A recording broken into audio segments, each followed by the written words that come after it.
Olá, queridos! Queremos trazer para hoje um tema um tanto atual na sua terceira parte, que tem a ver com os sinais que antecedem a vinda de Cristo e o fim do mundo.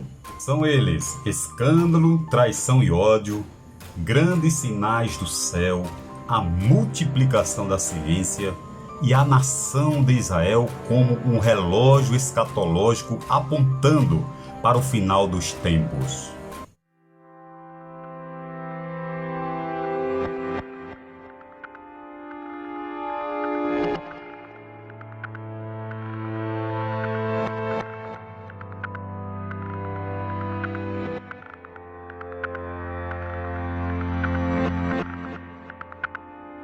Olá, queridos, sejam muito bem-vindos ao Direto ao Ponto. E para quem não me conhece ainda, meu nome é Antônio Barbosa, seminarista, formado em História e pós-graduado em História e Cultura do Brasil. Mas afinal, o que é um sinal? Sinal nada mais é do que algo que antecede algo maior que está para acontecer. E eu já disse na parte 1 e na parte 2, repito na parte 3 para quem está chegando agora, que sinal é algo que antecede, é como se fosse uma mulher grávida que tem as contrações para ter um bebê, e essas contrações, essas dores, é o sinal que antecede o nascimento daquela criança. Assim, Jesus também falara dos sinais que antecederiam a sua vinda e o final dos tempos. No livro de Lucas, capítulo 21, do versículo do 1 ao 11, e também em Mateus, capítulo 24, do versículo 1 ao 51, vamos ver o paralelo entre esses dois textos, relatando quais são estes sinais que antecederiam a vinda do Senhor. No livro de Lucas, capítulo 21, versículo 7, os discípulos chegam e dizem: Mestre, quando, pois, serão essas coisas e que sinais haverá de tua vinda? Jesus, olhando para os seus discípulos, detalha quais são estes sinais apontando para o fim dos tempos. Entre os grandes sinais deixados por Jesus, ao menos 3 são citados no livro de Mateus, capítulo 24, versículo 10. Escândalo, traição e ódio. Infelizmente, nunca se ouviu tanto falar nesta palavra, traição, em todos os aspectos da sociedade. Isso se dá no meio das famílias, no meio político e no meio religioso. Temos vivido uma verdadeira avalanche de homens brigando entre si, inclusive e infelizmente entre os próprios pastores evangélicos, bispos e padres. Alguns deles, ao invés de caracterizarem a real função, brigam unicamente por território, por poder e por dinheiro. E aqui fica um conselho de um amigo: se você faz parte de uma instituição religiosa, onde as primórdias, onde o que há de essência nela, seja essas 3 características por parte dos líderes, procure uma outra instituição um pouco e um tanto mais séria, porque você corre um sério risco de, ao invés de estar sendo gerido, acompanhado por um verdadeiro pastor, na verdade você está na boca de verdadeiros lobos. Um outro grande sinal profetizado por Jesus que antecederia a sua vinda tem a ver com os grandes sinais do céu. Não são grandes sinais no céu, são grandes sinais do céu, conforme Lucas 21 e 11. Não se trata de eclipses ou passagens de cometa, conquanto sejam eventos raros na história, mas não é disso que a Bíblia está falando, mas de grandes sinais. Alguns teólogos encontram nessa passagem respostas para fenômenos que transcendem a compreensão da ciência, como o aparecimento no espaço sideral de alguns objetos voadores não identificados. Na verdade, sabemos que muitos supostos discos voadores não passam de aviões, de balões de grande altitude, de exoplanetas e de muitos planetas que surgem e a ciência vem descobrindo. Fenômenos estratosféricos causados por inversão de temperatura. Assim, alguns objetos voadores para os quais a ciência não tem explicação. Talvez sejam parte dos sinais que existiriam do céu falados por Jesus em Lucas 21 e 11, mas não devemos especular, porque até mesmo a NASA que é uma das maiores instituições que estudam a estratosfera, negam qualquer existência de objetos voadores e não têm certeza de nada, ainda que estes viessem a surgir e venham a surgir por ser uma predição de Jesus. Em Jeremias capítulo 10, versículo 2, o profeta já nos adverte dizendo: não vos atemorizeis, não vos assusteis, ou não se assuste, porque estes sinais vão existir e as nações vão tremer diante deles, mas nós sabemos em quem nós temos crido e devemos manter firme a nossa fé.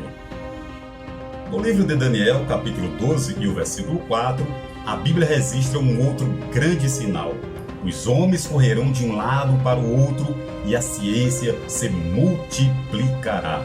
Significa dizer que assim, nos últimos dias, século XXI, uma corrida desesperada por respostas na ciência, e a ciência de fato se multiplicando e trazendo grandes feitos.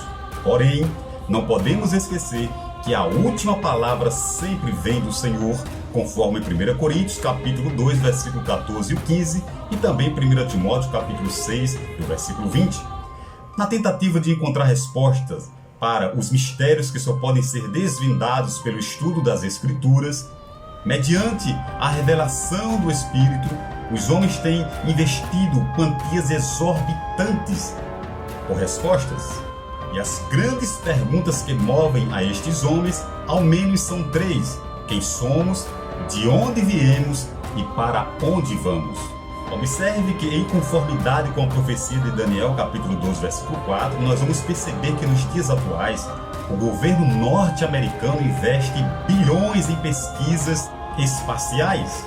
Com quais propósitos? Entender a complexidade do universo e tentar encontrar outros seres mais evoluídos em outros planetas. E para isto, eles têm gastado milhões e bilhões de dólares todos os anos. Nesses últimos dias que antecedem ao arrebatamento, os homens continuarão batendo na porta da ciência, fazendo-a multiplicar-se em busca de novas tecnologias e descobertas, e a ciência continuará a se multiplicar.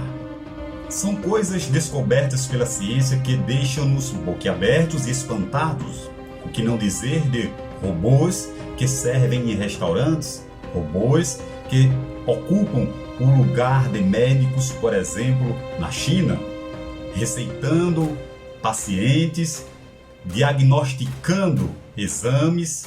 Tudo isto é uma evolução constante da ciência e nós, quando vamos correndo atrás dela, normalmente temos a sensação de que falta muito para acompanhar. Quando a tecnologia é lançada, com poucos dias ou meses, já existe algo muito superior e nós não aprendemos sequer usar a anterior.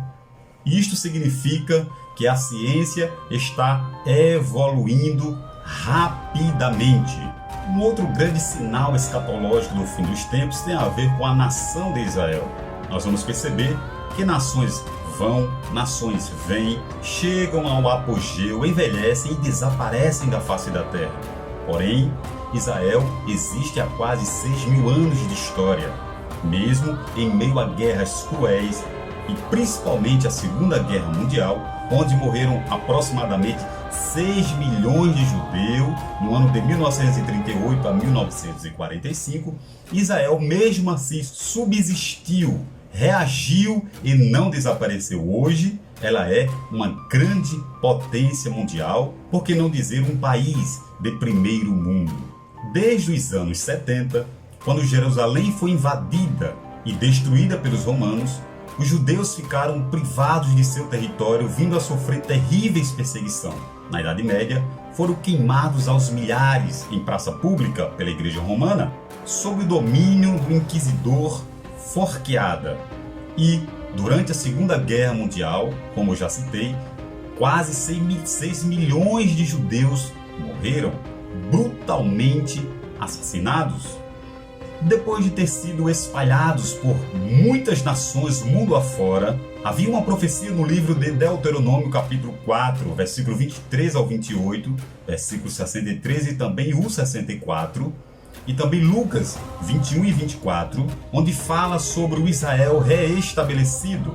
Vamos perceber que em 14 de maio de 1948, o mesmo Deus que dispersou Israel sobre todas as nações foi quem juntou cada pedacinho de osso conforme a profecia de Ezequiel, capítulo 37, o versículo 21. Apenas em 24 horas após a proclamação da nação judaica no ano de 1948, Egito, Jordânia, Síria, Líbano e Iraque invadiram o país, dando início à Guerra da Independência. Recém-formada e pobremente criada, Israel, sem um grande exército e sem poder de artilharia, agora tinha grandes inimigos tentando sucumbir mais uma vez aquele povo. E após 15 meses de guerra, Israel venceu aqueles inimigos, trazendo uma grande vitória, uma vitória arrasadora para aquela nação.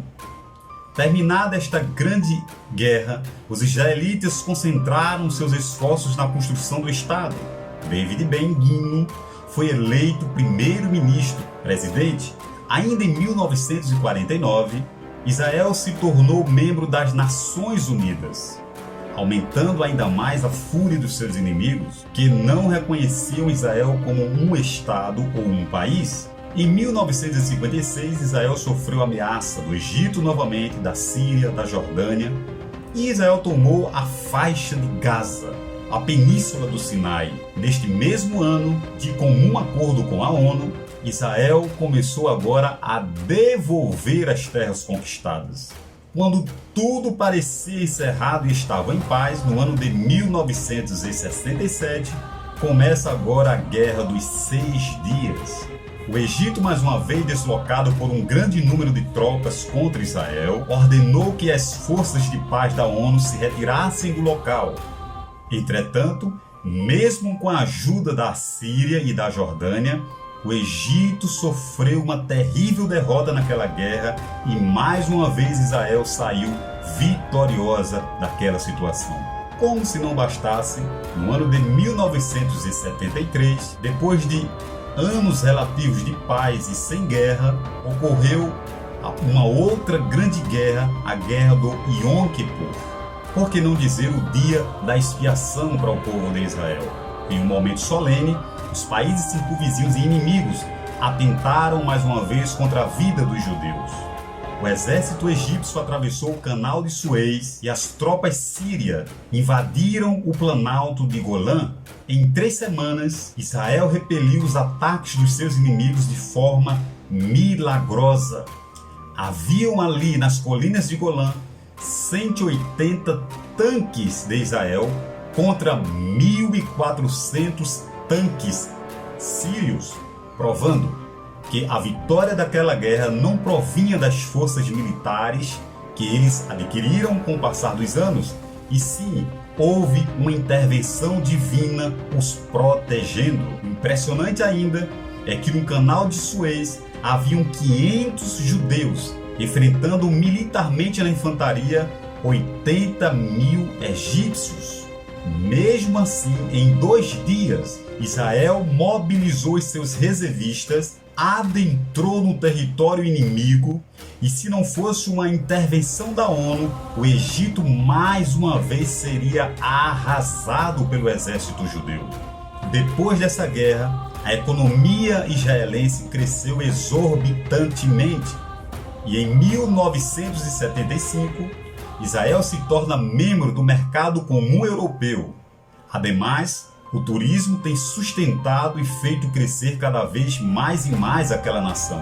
Hoje, mesmo havendo grandes ameaças, nós não temos dúvidas, Israel sim faz parte de um relógio escatológico deixado por Deus como sinal que antecede a vinda de Jesus. Chegará o tempo em que Israel sofrerá uma grande perseguição de praticamente todas as nações, onde todos se virarão contra aquela nação.